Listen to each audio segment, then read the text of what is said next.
I was not certain, so I asked the one and only that knows in this club, Ben Feingold. I was asking him, Ben, what should I do today? Well, that was after I was kind of trying to negotiate with him teaching the class and me washing his car. But it's actually not funny. I first told him I will clean his house. He just said he cleaned it yesterday. I told him I'll cook dinner.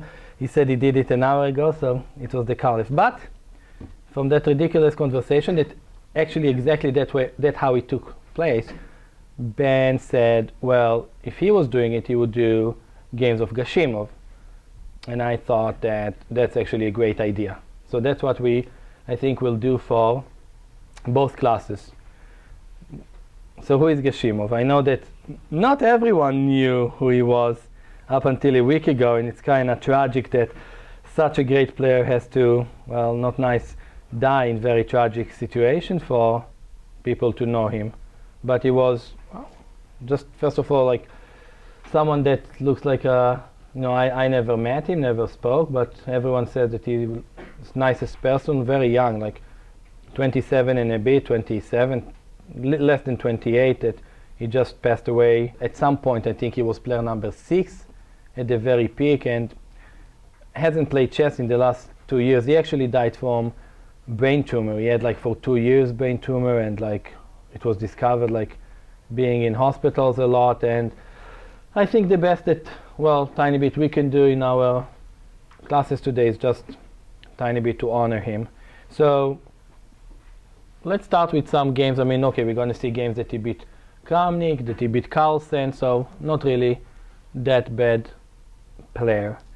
Alright, so this is a game form, and actually here I have tiny bit his analysis from the last Melody Amber tournament, the tournament that used to take place in Monte Carlo, and I believe in few of the years it was actually played in Nice in France. Basically the system of the format of the tournament was rapid play and blindfold play. That's what made it so famous, usually with most of the world's strongest players. This and the game against Carlsen are taken from this event. This is the rapid one. Alright, so e4, e5, and also we have a great value, another great value in this game. So like Gashimov himself right, and okay, just a blessing. That day I wasn't in the mood to play the Berlin endgame, so I decided to keep queens on the board. I think this should be said on any day. Like, just ignore the Berlin is a decent start. Like, and of course this is the line that we are referring to, that is so popular, first used again by Kramnik in 2000 in his match against Kasparov. Go to this endgame that was considered better for white, but as Kramnik showed, well, it wasn't easy for Kasparov to get one win. And apparently last year, I mean, I almost say this year, but last year, not so long ago, 2 months ago, well, there was another dude, Magnus Carlsen, that kind of said, okay, that's cool enough to make a draw minimum with black, and if you're not losing with black in a world championship match, it's not a bad start. So that is what Gashimov wanted to avoid. So he played queen e2, bishop out. This is logical. So basically we are playing somewhat normal lines either in the Relu pass with d3. We don't have yet the move a6, but or some lines that actually can be part of the, if the bishop was on c4, which opening would it be if the bishop is on c4? Yeah, exactly. It would be some sort of Italian solid opening. Okay, rook e8, bishop a4, d5. Okay, I mean black can play in many different ways. h6 is a legal move, d6, a6, d5, h3, h6. It's interesting, this move, because I played like, I had a friend of mine, a decent grandmaster, that used to play the Italian like all the time, and he actually showed me some ideas like long ago, and we actually played several practice games, and I remember one game that I played very similar idea to what Gashimov played here. So Well, which move should white be playing here?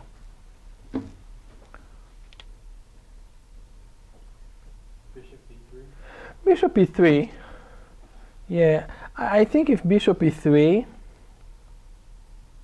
of course black can take, and that's very reasonable for black, but I think something even more serious to consider, like always, you know, we will look at captures, right?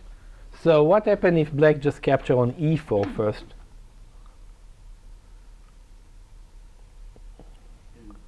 But this is not really pretty, this king there. If you're gonna take on c5, I'm sorry? The d. Yeah, knight d2 is another decent move. We'll get back. I just want to finish that. That's a very decent move. Exactly.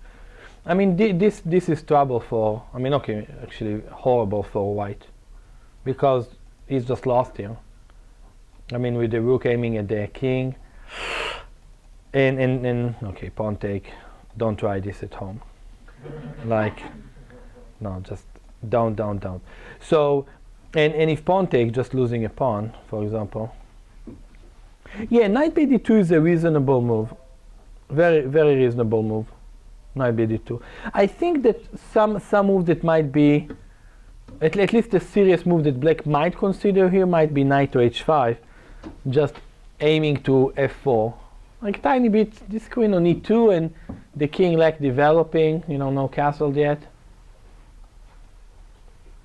But Gashimov played, I really remember, oh man, that's a game I played more than 20 years ago, so kind of, or around 20 years ago, that's horrible. But g4, it's really interesting. The king is so far, white king hasn't castled.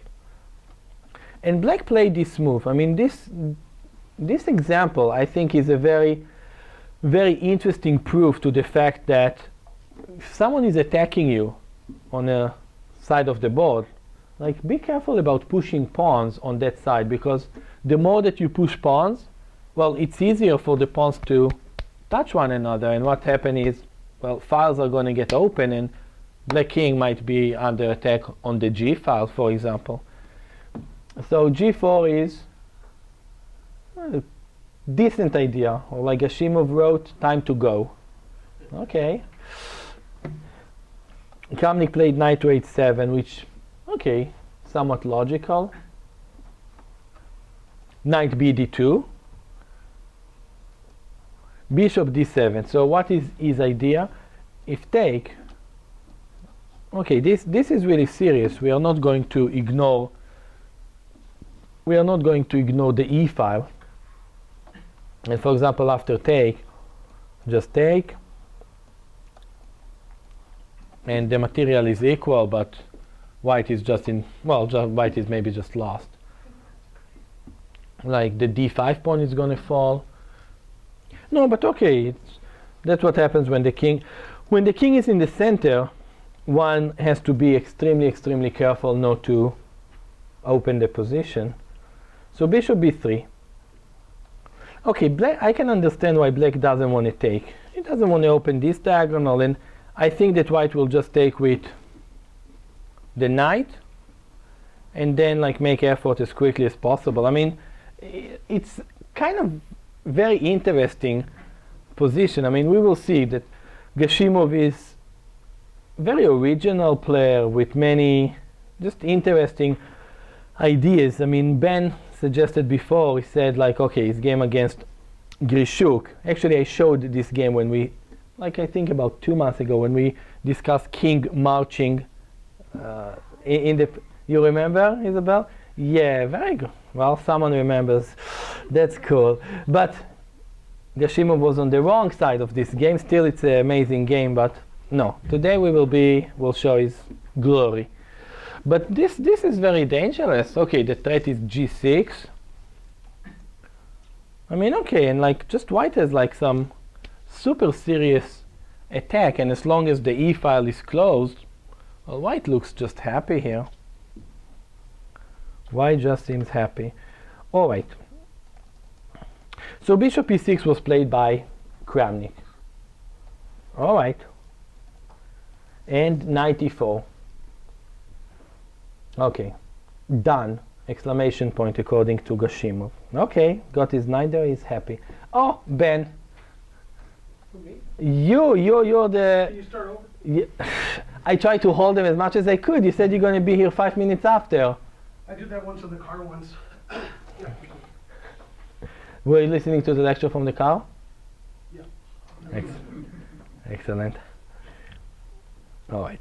Bishop to f8. But I had a question I said I'm going to ask you, and I forgot what was the question. All right, I'll remember. And g5. So quite similar way of attacking. And it's interesting what to play here. I mean, maybe h5, not to open the position. Okay, Kramnik took and played queen d5. No fear. But what is happening, you know, for example, after this move? It looks somewhat legal, this move to me.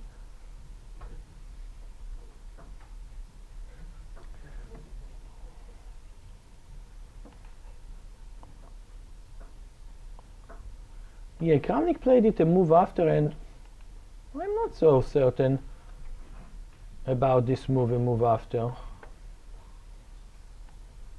If g6, maybe I can take, but probably it's still best move.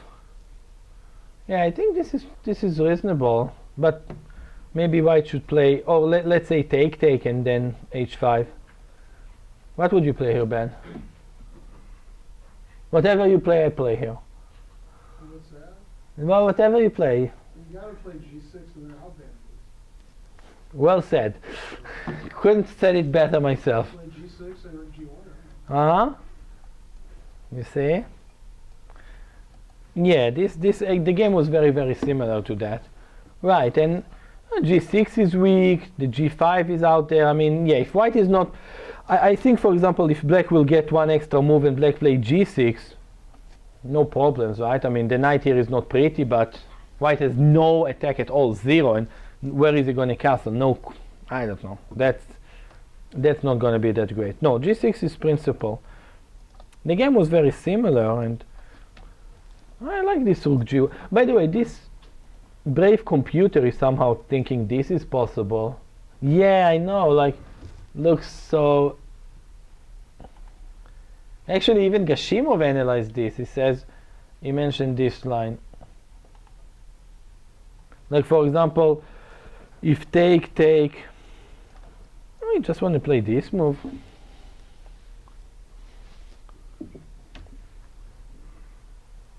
h4 is not annoying.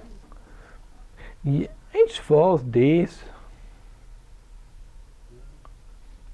I mean, some idea, yeah, no, not so easy. Huh.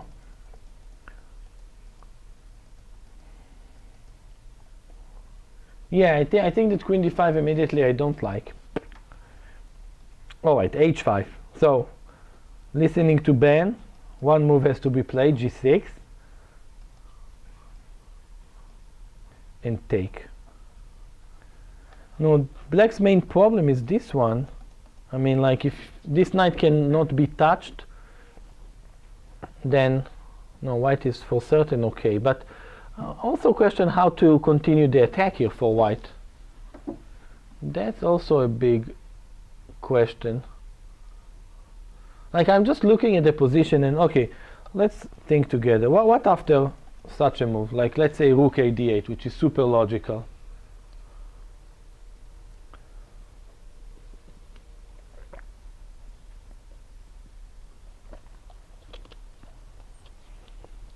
How should white continue here?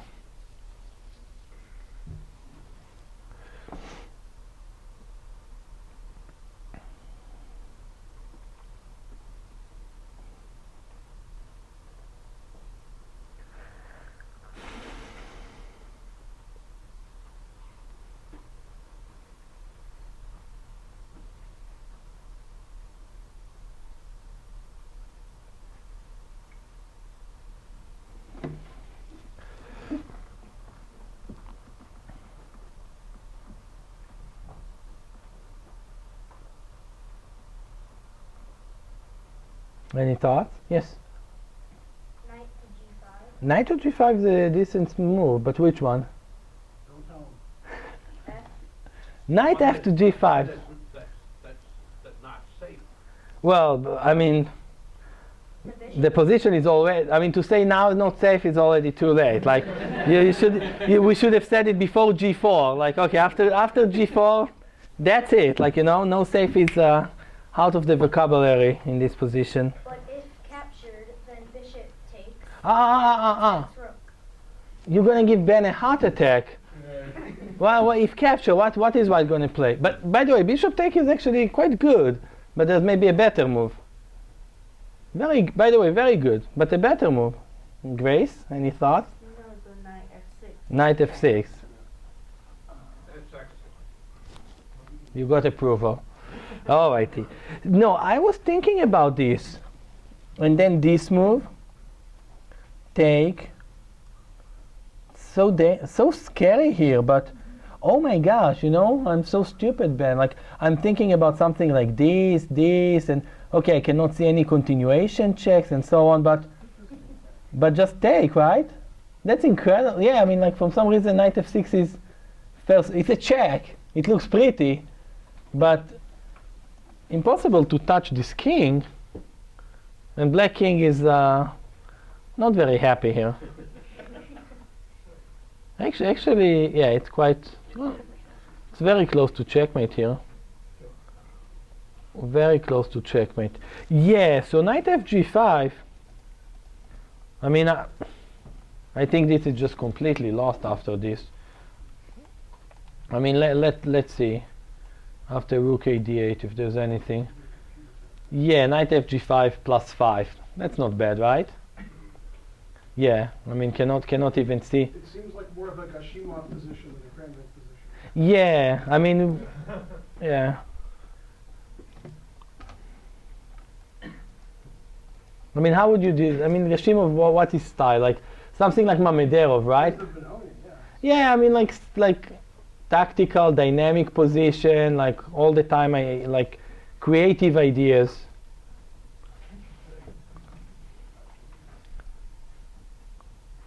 Never really did amazingly well with the very top. I mean, despite being like number 6. Okay, rook e6. So trying to get, the f6 square under control and so on. Okay. Rook g3. I think that's important idea. Like white is making effort to attack and just not exchange. But actually now it's tiny less clear how white wants to continue. Maybe again knight g5 and bishop take and long castle. By the way, why should the rook be on g3? What's the value? I mean, I think that the rook on g3 has extra value. He was probably thinking if it's rook and pawn versus rook, he gets Philidor position right away. Yes, while he was drinking water. Perfect. Thank goodness it wasn't like Diet Coke or something. Okay, already had the incident upstairs with the foil. So yeah, but Ben is going to do all the photo montage there, like make it. I don't know, I can fix that. Oh no. Okay. So why rook g3? I mean, there's some other idea. Yeah. B3 looks good. Yeah, very good. I like that. Very good. Like what Ben says, the rook on the 6th rank in Philidor position in the endgame. Okay. Bishop e7. Well, fighting over the g5 square. Now g7 looks good. Who is that kid? I want to know also. That's very good. Okay, but now all black's position looks yeah. Ben's like g6. Let's see what. Oh, Gashimov says exactly what we feel. A blunder in already difficult position. Yeah, actually, after rook g3, well, what was Kramnik's like kind of? Yeah, bishop take is a bad move. I mean, okay, computers say knight should take, and after bishop take, I can say this. I mean, okay, white is very comfortable. I mean, again, maybe giving the pawn and g7. I mean, this h5 looks like Yuck. Alright. But actually bizarre that this is so bad, like taking with the bishop. Okay, g6, a blunder in already difficult position. Why is this a blunder?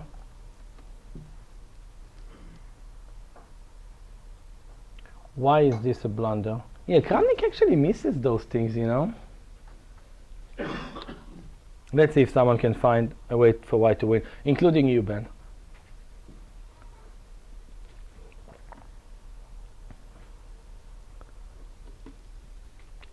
The question is why is what a blunder? g6. I mean, black played g6, and it's okay. It's a bad move. Because the bishop can go to the H file, and then you've got a. But something much more concrete, like something concrete. Not like okay, giving the h6 square.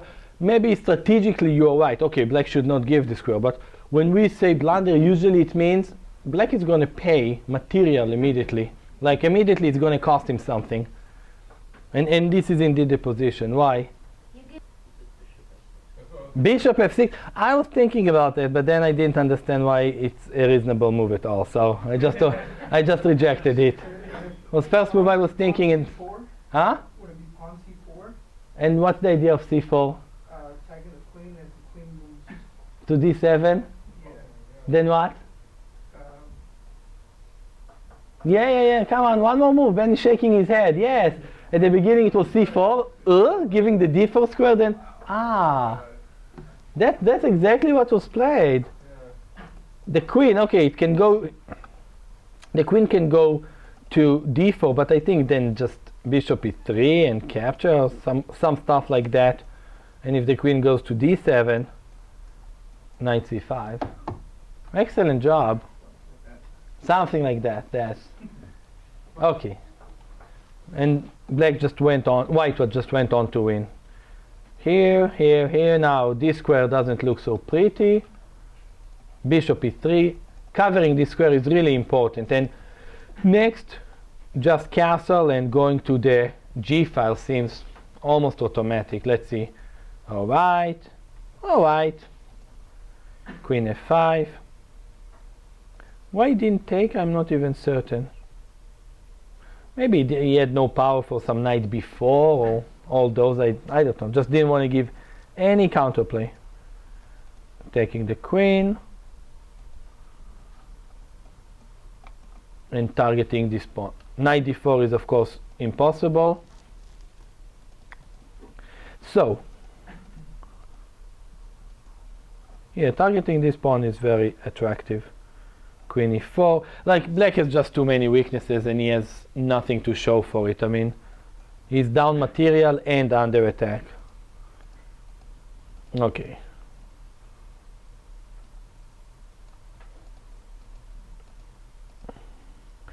Not going to have any perpetual here.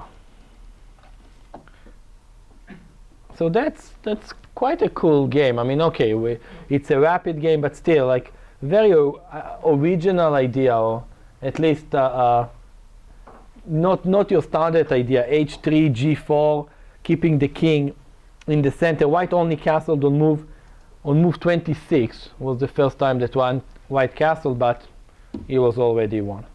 All right. If beating Kramnik is quite cool, then all right, we will show the game that he beat Carlsen exactly in the same tournament a year before that. Actually, this is this game I actually remember really well.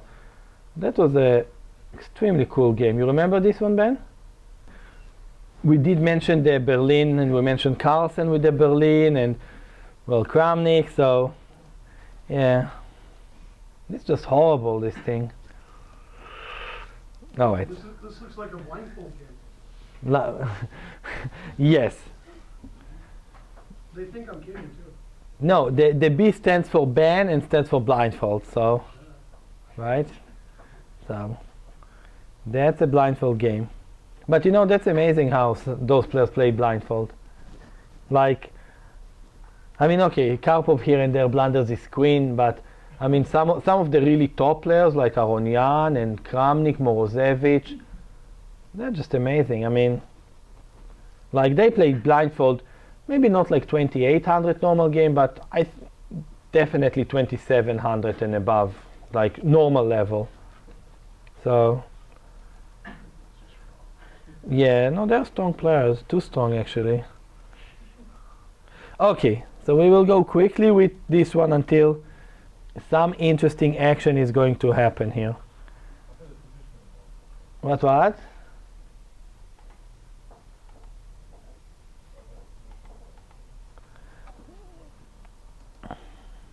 Yeah, I think this is quite actually wrong, the way that Carlsen played here. I mean, I don't know, this too early c5, giving away this square. I don't know what they play here, like h5, bishop e7, bishop d. Don't want to know. It's like one of the openings that I kind of, from religious reasons, avoid. Like not playing that, not looking at that. But this is a problem. What should white be playing here? Yes? Knight to d5. Knight d5. And why knight d5? To get ready to force the king and rook. That's a good idea. Okay. You said Gashimov play. Alright, what will you play now for black? Bishop to d6. Hey. I'm tying my shoe and you are telling bishop d6 and you gave Ben a heart attack and Isabel is making effort to save you. Can't you see the pawn? Can't you see the pawn? Right? Yeah, but once the pawn captures, That's it. You lost. That's it. Once the pawn captures, that's it. You lost. Doesn't matter what after it, right? I mean, you're a piece down. That's it. We stop our analysis. No, that's important. When piece down, that's enough. So, how to defend c7? You told me, and I bought it. Knight d5 to attack c7. Okay, how to defend it?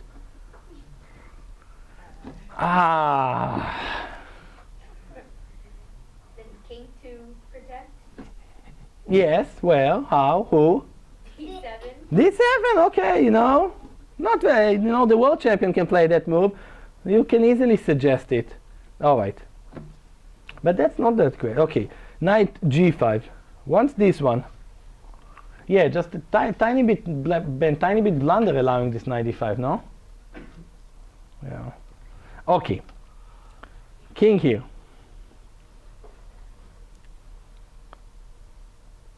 And c4.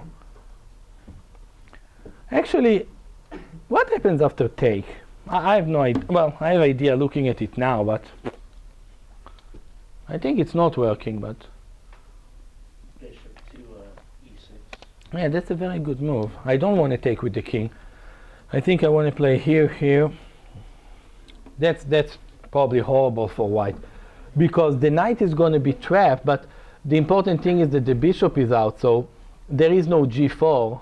There's like g4 doesn't exist. I mean, objectively, probably white is lost here. I mean, if he doesn't have g4, the knight is gone and pair of bishops just lost. Okay, well, c4, bishop e6, rook d1. Yeah, not that easy to get rid of this knight, and also not that easy to move it all here for black. I mean, knight d4 was played. For example, I was thinking about something like this for a second. So what to play after bishop e7? Let's see,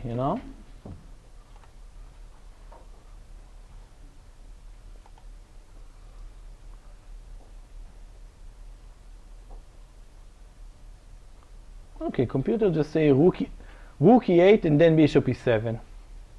And bishop e7 immediately.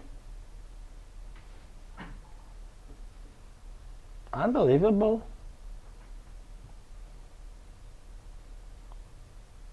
Computer gives our line g4, take on g5, take on c1, rook takes c1, because take on e6, not very happy, take on d5, and 0-2 for white. Okay, so bishop e7 is totally okay. But white, g4 only move for white, if not is worse. No, but the problem with for black in the Berlin is to complete his development. Okay, bishop e7 was okay. Maybe this is even a decent move. So maybe it did play okay. I mean, I thought that black is just worse here, but maybe not a problem. And then once again, you know, I know quite some lines, but this one, no. And I'm proud of it. Bishop e3. Take. Could he have gone here?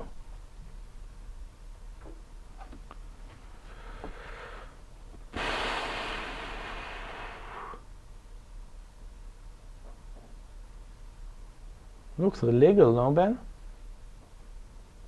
This looks legal, but okay. Take, take, take. But this is actually not okay. Which move should white play here? Yeah, bishop takes d5, computer say immediately big mistake, but he's also not very happy about our knight c2 equal.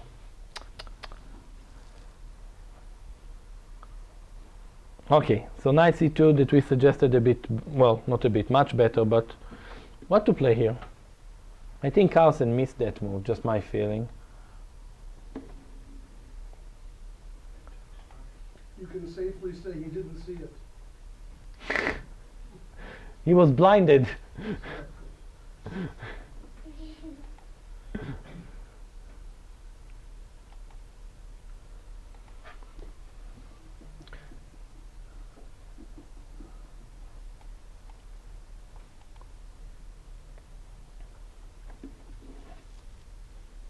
No, actually, Rook to e2, or rook to e. d2.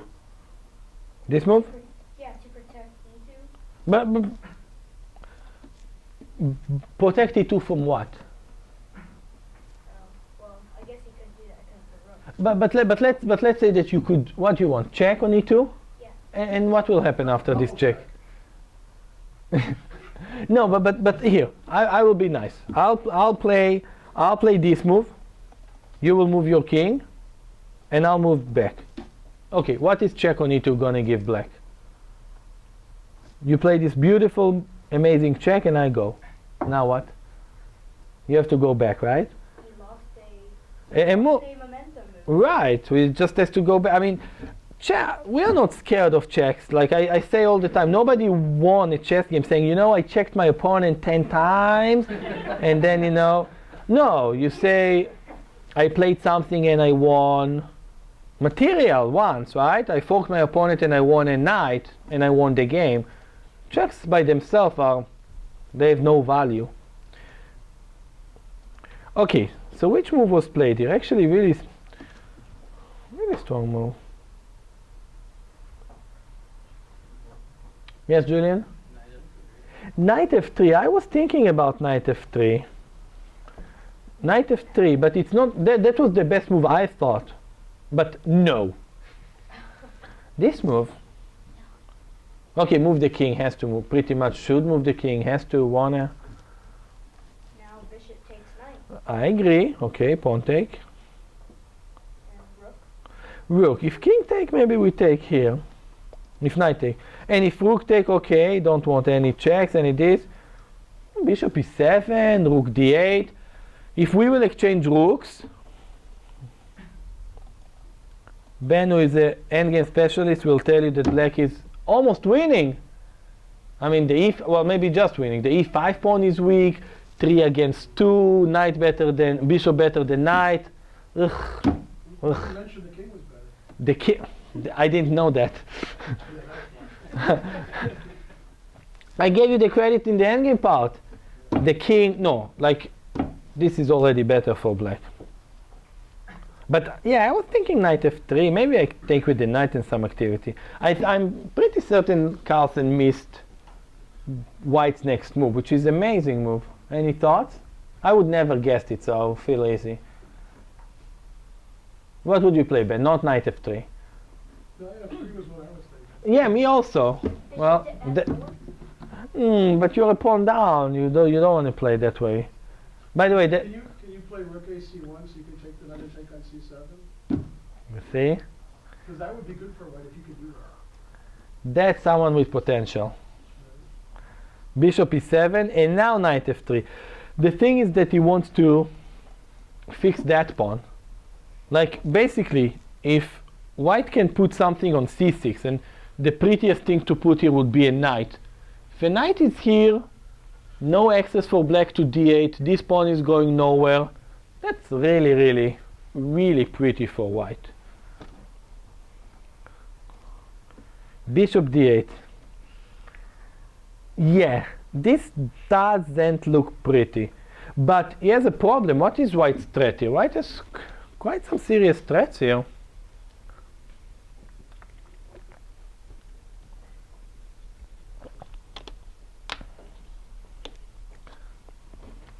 Okay, what is really white's most direct threat? Let's say black plays this beautiful move. Yes, Isabel. With what? With the rook? No. There's three things at that moment. With what? Bishop takes d4. Okay, then pawn take. Knight take. Knight take is rook take. We like more. King has to go here, and now. Well, we can take a pawn, but we have to see something even more forcing than taking the pawn. Rook to c6, check. And if king up, Draw? then which move? Yes? But then why not just move go d4 with the pawn? That's not a bad move. It's checkmate. Very good. Right. So at least we understand what is the threat. Okay, black doesn't have to get checkmated, but this is also not that fascinating. So this is why bishop d8 was played, because not really to protect c7 so much, but kind of not to get checkmated or lose a piece. So yeah, this was a killer move.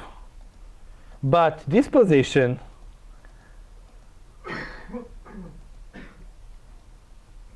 that's the world champion these days, right? I mean, we can say that's For many days to come. probably for many days to come, right? And nobody taught him the bishop should be a bit more active. No, but yeah, well, okay. Again, it's a blindfold, and it's a great game. This game I remember really well because it was like so cool how the pieces got stuck there. Okay, I'm pretty certain that everyone in this room, including me and Ben and few others, will not win this position with white against Carlsen. And no, but take a draw here and run. But this is very good. Look. Okay.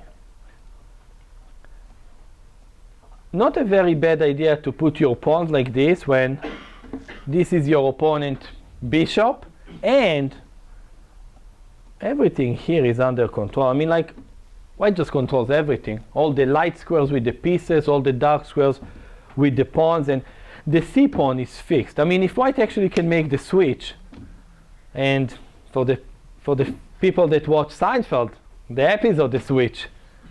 Remember, Ben? I haven't seen Seinfeld since 2-3 hours ago. Well, Magnus said that he remembered every episode in Seinfeld. Is that what he said? Yeah, I mean, he said it in the Seinfeld Cup. But okay, that's not too much. I mean, I think that I remember pretty much. Seinfeld Cup?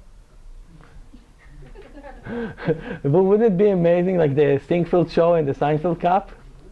That's not a bad idea. We should say. What? Not as funny. Well. Okay, so how to make the switch? Get the knight here and rook here, king to e4, and win the game. f5. I was thinking. So what after rook d7? I don't know. Rook d7 seems logical. What? He just want to play something like. Oh my gosh, doesn't look that amazing. Like, okay, the king will join this, and like, That's not a very active bishop. Okay. So take. Yeah, this is a pretty move. He's pretty good blindfolded. No, I mean, you know, it's sometimes just depressing, you know, you look at the game and say, oh man, why out of 100 game I can play one when I see the board this way? But, no, but this is really a great game. I mean, like, c6. Yeah, the problem is that just if rook d7, okay, just going to take, tie him down to f7 again. I mean, something like this. This looks quite strong. And okay, this just some stuff like that. Yeah, this nothing to see also. Maybe knight c6 even better, just, well, doesn't matter. So, he gave back the pawn.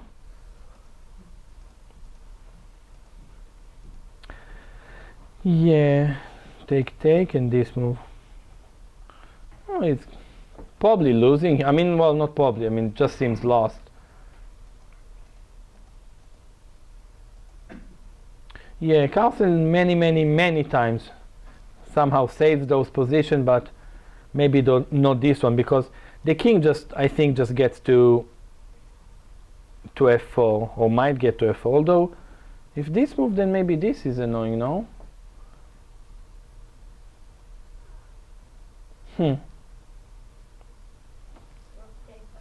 Yeah, I can take on h7, but I want something more than that, I think. I don't know if we have something more than that, but maybe just knight d4 and take on h7. What would you play, Ben? Yeah, or maybe just knight take a7 and take on h7, right? Too many possibilities here for me to think.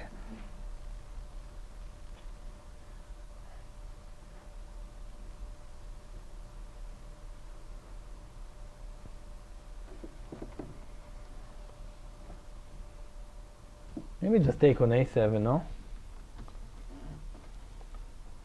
You're going to be a couple of pawns. Okay, he did play this. That was my first instinct, but I'm not certain what after rook e6. I mean, then he just want to take, and what is he going to play after rook e6? Okay, played. Take. Oh, and now king. If for some reason I thought the knight is still under attack. Ugh. Okay, yeah, because they, of course, bringing the king is coolest one, but so if the After king move, why didn't knight just come down to d4? because king 2 takes e5.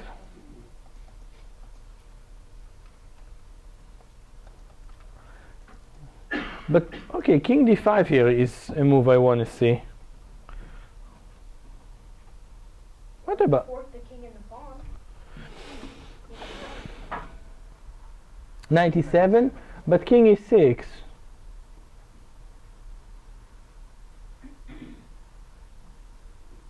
No, I mean, okay, this is how we want to go. Yeah. I mean, here. Well,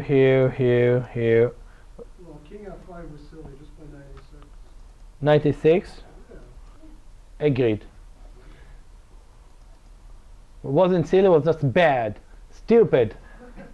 I agree. Very harsh. His own harshest critic. Yeah, I just thought I can win the pawn endgame there, but not so clear actually. Probably just a bad, no, just a blunder king f5. Alright. So that's why a5 was played. Okay.